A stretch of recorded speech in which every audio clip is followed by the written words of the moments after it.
Assalamualaikum warahmatullahi wabarakatuh. Kami dari kelompok 34 ingin mempresentasikan hasil kerja kelompok kami, yaitu computational thinking untuk simulasi ekonomi dengan pendekatan sosioteknikal.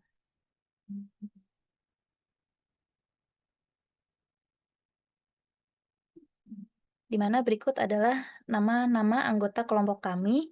Yang pertama ada saya sendiri, Anggun Retno Palupi, kemudian ada Kak Anissa Widiana, ada Kak Sri Pujiati, dan ada Kak Nasrani.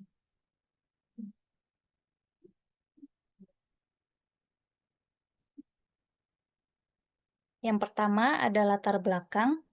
Mengapa simulasi konvensional saat ini tidak lagi cukup? Kita sering melihat simulasi ekonomi hanya mengandalkan matematika linier, yaitu mengandalkan perilaku kognitif dan respon tak terduga dari manusia. Kemudian dinamika kompleks pada ekonomi digital, ekosistem hidup yang menuntut proyeksi interaktif dan adaptif, bukan sekedar prediksi statis.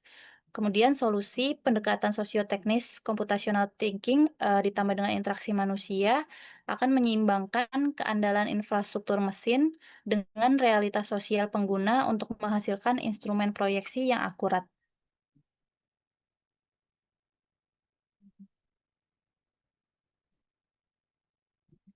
Kemudian ada rumusan masalah dan tujuan. Penelitian ini berfokus pada 4 matriks tantangan utama, yaitu mulai dari bagaimana memetakan pilar computational thinking ke parameter ekonomi digital dengan tujuan menemukan korelasi fungsional computational thinking untuk pemecahan masalah dan manajemen risiko, merancang arsitektur simulasi ekonomi, dan tujuannya menyelaraskan algoritma komputasi dengan karakteristik psikososial pengguna, membuat model simulasi interaktif dengan tujuan mengembangkan instrumen proyeksi adaptif terhadap realitas sosial pasar, dan mengukur efektivitas kerangka kerja dengan tujuan mengevaluasi peningkatan kognitif, mitigasi krisis, dan keberlanjutan strategi.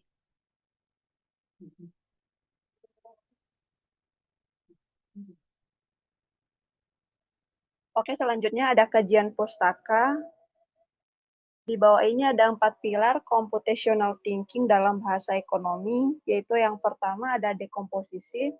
Maksudnya adalah memecah risiko bisnis dan struktur pasar makro menjadi komponen mikro terukur untuk analisis alokasi modal. Terus yang kedua ada pengenalan pola, yang dimana maksudnya adalah mengidentifikasi tren historis, fluktuasi harga, dan dinamika perilaku konsumen untuk prediksi peluang investasi. Terus yang ketiga ada abstraksi. Maksudnya adalah menyaring market noise yang tidak relevan agar fokus eksklusif pada variabel inti model finansial. Terus yang keempat ada berpikir algoritmik. Maksudnya adalah menyusun instruksi sistematis untuk mengotomatisasi strategi bisnis dan menjaga stabilitas ekonomi. Terus selanjutnya adalah metode penelitian. 4 tahap pendekatan kualitatif deskriptif adalah sebagai berikut. Yang pertama ada pemetaan parameter, yaitu mengisolasi variabel ekonomi mikro atau makro ke dalam 4 pilar computational thinking. Terus yang kedua ada perancangan sosioteknis, yaitu menyatukan engine algoritma dengan batasan psikososial dan kapasitas adaptasi manusia. Terus yang ketiga ada kodifikasi model, yaitu membangun interaksi berbasis agent-based model untuk merekonstruksi dinamika pasar secara real time. Terus yang keempat ada validasi konseptual, yaitu uji kelayakan atau expert judgment oleh pakar IT, ekonomi, dan sosiologi terkait efektivitas dan etika sistem.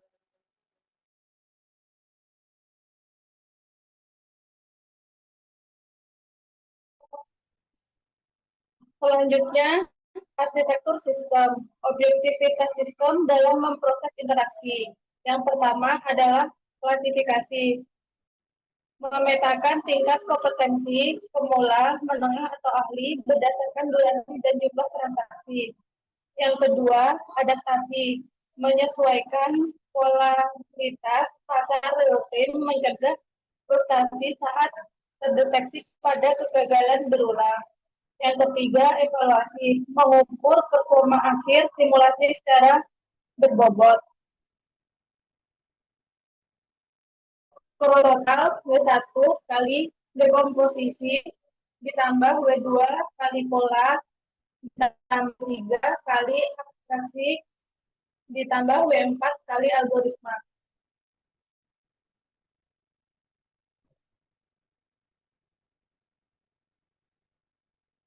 Selanjutnya adalah hasil penelitian. Transformasi kognitif via population thinking.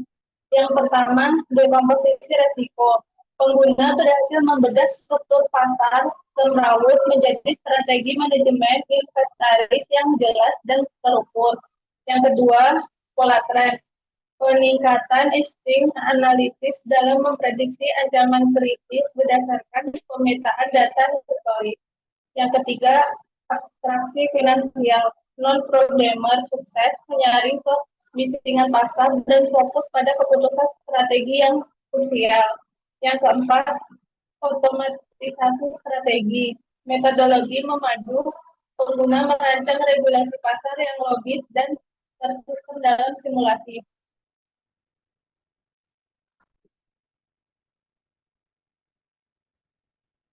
Hasil penelitian, reproduksi realitas pasar via agen-based model.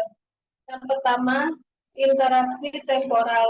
Simulasi dinamis merekam interaksi antar agen pengguna di bawah tekanan konstan platformisasi digital dari waktu ke waktu. Yang kedua, biaya gesekan atau fintech. Sistem berhasil mengakomodasi realitas sosial yang sering diabaikan kalkulasi murni seperti resistensi institusional dan batas adaptasi manusia. Yang ketiga, keseimbangan ekosistem. Pemodelan tata kelola pasar terdesentralisasi mempromosikan nilai partisipasi demokratis dan kesetaraan layaknya komunitas nyata.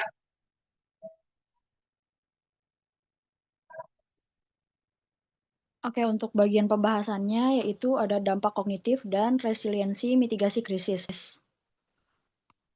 Yang pertama ada peningkatan kognitif. Non-programmer terbukti mampu memecahkan masalah ekonomi digital rumit dengan metodologi analisis yang jauh lebih terstruktur. Yang kedua ada mitigasi krisis. Simulasi krisis ekonomi gig membuktikan pengguna menjadi lebih tenang, rasional, dan adaptif dalam mempertahankan stabilitas bisnis di bawah tekanan berat. Yang ketiga ada keseimbangan psikologis.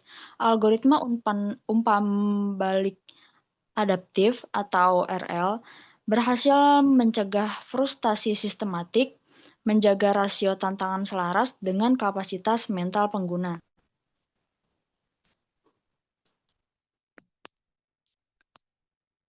Selanjutnya yang terakhir ada kesimpulan. Nah, dari analisis linier ke sistem ekonomi adaptif, kesimpulan yang dapat kita ambil ada 3. Yang pertama, metode computational thinking terbukti efektif, yaitu mentransformasi masalah ekonomi semrawut menjadi instrumen dan strategi yang tersistematisasi.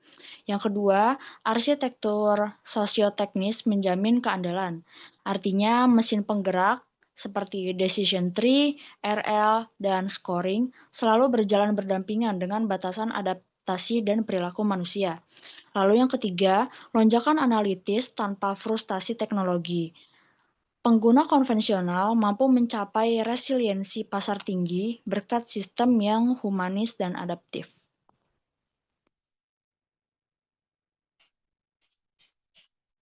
Oke, mungkin sekian presentasi yang dapat kami kelompok 34 sampaikan.